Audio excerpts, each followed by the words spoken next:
Olá a todos os alunos e alunas do Elencos Atualiza. Bem-vindos à nossa análise semanal. Estamos aqui de novo para conversar sobre as principais novidades, os julgados mais relevantes para quem está na linha de frente da gestão pública.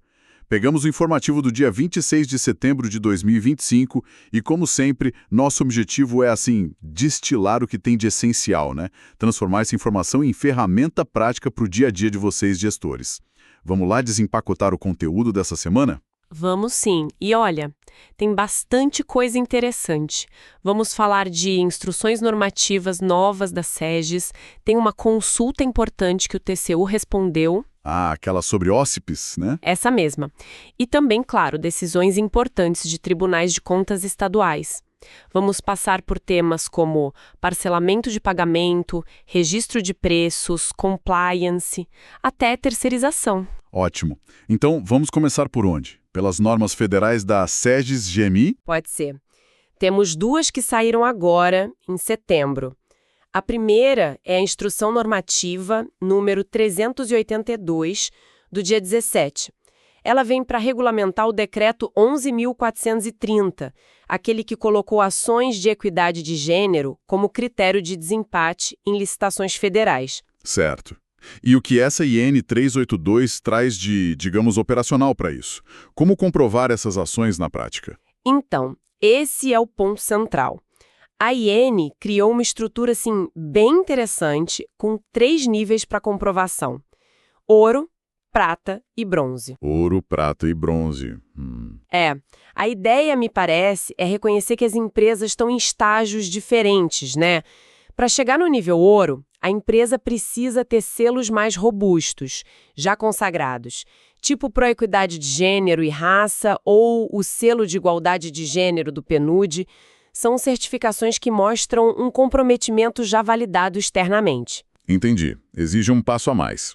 E o prata? Por exemplo, aderir a programas como Empresa Amiga da Mulher ou Empresa Cidadã, ou até mesmo apresentar relatórios específicos para a ONU Mulheres. Ok, já é um compromisso documentado. Isso. E por fim, o nível bronze, que é o mais, acessível. Aqui entram coisas como assinar os princípios de empoderamento das mulheres da ONU, apresentar os relatórios de transparência salarial, que agora são obrigatórios pela Lei 14.611, ou até mesmo declarações da própria empresa, mas, claro, com evidências que comprovem o que ela está dizendo. Parece uma forma inteligente de incluir mais gente, né? Desde quem está começando até quem já tem programas consolidados. Exatamente. Permite que empresas com diferentes níveis de maturidade nessas políticas possam usar isso como critério de desempate. Bem pensado. E a outra IN, a 381, do que ela trata? A 381 mexe com terceirização. Ela expande a lista daqueles serviços terceirizados com dedicação exclusiva de mão de obra que podem ter a jornada reduzida de 44 para 40 horas semanais. Isso na administração pública federal.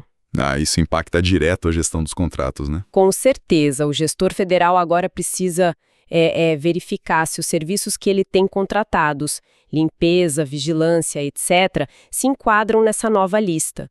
Se sim, pode ser preciso ajustar o contrato, a planilha de custos e, principalmente, a fiscalização para garantir que a jornada de 40 horas está sendo cumprida direitinho. Importante ficar atento a isso.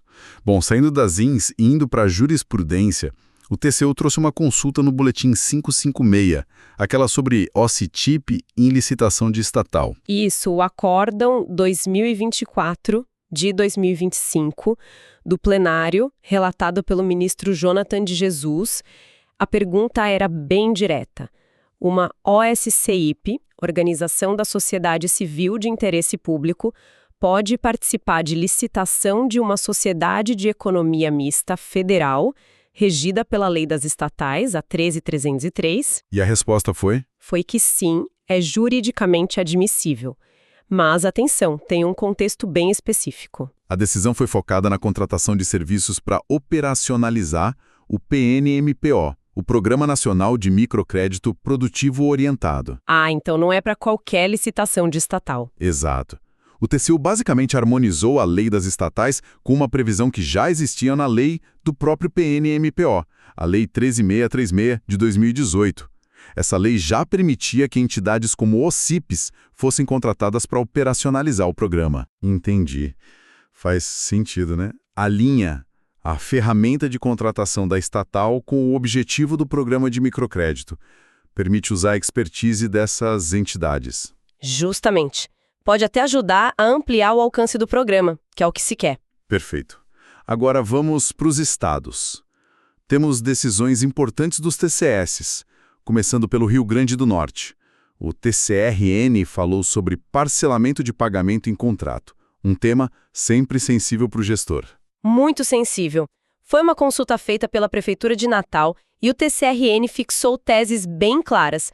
A primeira, sim, é possível parcelar o pagamento mensal dentro do próprio mês. Isso vale para serviços, obras, locações, até fornecimento de bens. Mas imagino que não seja assim tão simples, né? Deve ter condições. Muitas condições.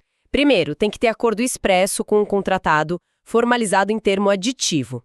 Segundo, de jeito nenhum isso pode servir para burlar a ordem cronológica dos pagamentos ou ferir a isonomia. Certo. E as leis? Tem que observar todas as obrigações financeiras, tributárias e, claro, os limites da Lei de Responsabilidade Fiscal. E mais, tem que cumprir o artigo 141, parágrafo 1º da nova Lei de Licitações. Que exige o quê mesmo? E ao próprio TCE, e divulgação dessa medida no site oficial. Ou seja, a flexibilidade existe, mas com muita transparência e controle amarrados. E se o serviço ou bem já foi entregue naquele mês? Ainda pode parcelar o pagamento daquele mês? O TCRN diz que sim na segunda tese. Mesmo para fornecimentos já executados integralmente, pode parcelar o pagamento referente àquele período, desde que cumpra todas aquelas condições que a gente falou. Interessante. E o empenho? Muda alguma coisa? Boa pergunta. A terceira tese foi taxativa. O empenho tem que ser o ordinário. Mesmo que o pagamento seja fracionado, a despesa é certa, o valor mensal é definido, então não cabe empenho global ou estimativo só por causa do parcelamento do pagamento dentro do mês. O compromisso financeiro total daquele período é que manda no empenho. Entendido. O TCRN deu uma ferramenta, mas com um manual de instruções bem rigoroso. Agora, Minas Gerais. O TCE Mineiro também respondeu consultas sobre Sistema de Registro de Preços, o SRP. 33. São as unidades com autonomia orçamentária ou administrativa para contratar. Ajuda a situar quem faz o quê. Ok, uma definição importante. E o segundo ponto? O segundo ponto é que eles consideraram legítimo usar o SRP, o Sistema de Registro de Preços, mesmo em contratações diretas por dispensa ou inexigibilidade. E mais, mesmo que a demanda seja de um único órgão. Usar SRP em contratação direta?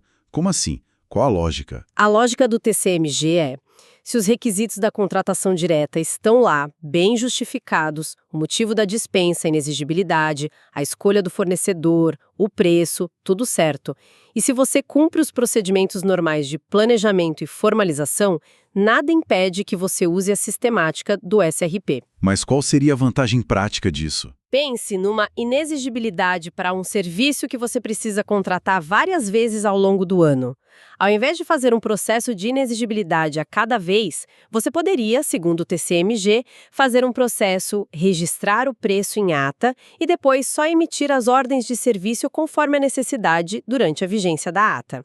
Traz agilidade para demandas recorrentes via contratação direta. Ah, agora entendi. Pode ser útil em alguns casos específicos, então. Precisa avaliar se vale a pena no caso concreto. Exato. É uma possibilidade, não uma obrigação. Certo. Saindo de Minas, vamos para o Paraná. Lá teve um caso de grande repercussão, né? O TCS suspendeu uma licitação milionária por suspeita de ligação da empresa vencedora com crime organizado. Um exemplo forte de compliance na prática. Fortíssimo. Processo 44.662.225, um pregão eletrônico do Estado de mais de 100 milhões de reais para a gestão de cartões de benefício social. A empresa, BK Instituição de Pagamentos S.A., ganhou, mas logo depois surgiram notícias muito graves e investigações. E o TCE-PF fez o quê? Agiu rápido. Invocou o artigo 169 da Lei 14.133, que fala das linhas de defesa, e a própria lógica de compliance de gestão de riscos. suspendeu a licitação cautelarmente. A justificativa foi clara: proteger o dinheiro público preventivamente, evitar um risco que parecia muito alto. O tribunal considerou o valor enorme, a gravidade das suspeitas e, claro, a sensibilidade do objeto, alimentar gente vulnerável, e ainda determinou que o Estado garantisse o benefício de outra forma. Nossa, uma atuação bem incisiva do controle. Sim, mostrando que a análise de integridade não é só papel na habilitação, é um dever de vigilância constante, principalmente em contratos assim, estratégicos e de alto valor. Uma suspeita bem fundamentada pode sim justificar uma medida drástica. Fica a lição. Agora, Pernambuco.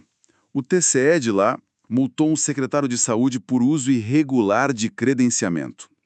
O que houve? O TCE-PE considerou irregular a contratação de uma empresa, a Medical Mais, para fornecer médicos.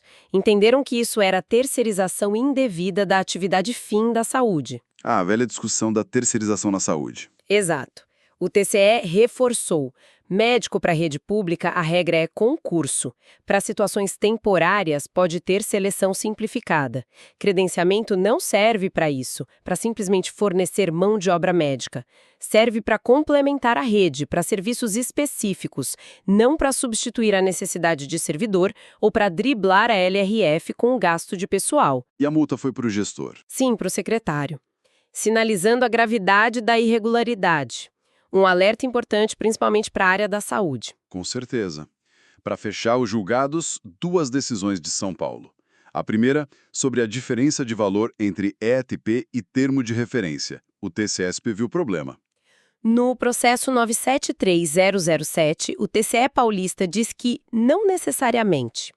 O ETP, o Estudo Técnico Preliminar, é da fase inicial do planejamento, né? As informações ainda podem ser Preliminares. Sim, é a primeira etapa. Já o termo de referência vem depois, é mais detalhado, a estimativa de custo tende a ser mais precisa. Então é natural que possa haver uma diferença entre o valor estimado no ETP e o valor final no TR. O importante é que essa evolução seja documentada e justificada. Traz uma certa razoabilidade para a análise, né? O planejamento evolui. Exatamente. E a segunda decisão do TCE-SP? Sobre recuperação judicial. Assim, processo 20075966, o TCE-SP reafirmou: a Lei 14.133 não impede empresa em recuperação judicial ou extrajudicial de participar de licitação. Ponto. Então não pode exigir comprovante de homologação do plano de recuperação na habilitação. Não pode. Seria uma exigência sem base legal que restringe a competição e vai além do que o artigo 69 da lei pede para habilitação econômico-financeira. A empresa estar em recuperação não significa automaticamente que ela não pode contratar. A análise tem que ser feita com base nos documentos listados na lei. Ok. Mais um ponto importante para garantir a ampla competição. Ufa, quanta coisa! Recapitulando rápido, falamos das ienes federais de equidade de gênero, com os níveis ouro, prata, bronze, e da jornada de 40 horas para terceirizados, da decisão do TCU sobre OCPIPs no PNMP e dos TCS, RN sobre parcelamento de pagamento, com muitas regras, MG sobre SRP em contratação direta, PR sobre compliance e suspensão por risco, PE sobre terceirização na saúde e SP sobre ETP XTR e recuperação judicial. Isso! Uma semana bem movimentada com muitas orientações práticas para os gestores. E é isso que a gente busca aqui no Elempos Atualiza, né? Fazer essa ponte entre a norma, a decisão do tribunal e a realidade de quem está lá na ponta aplicando isso tudo.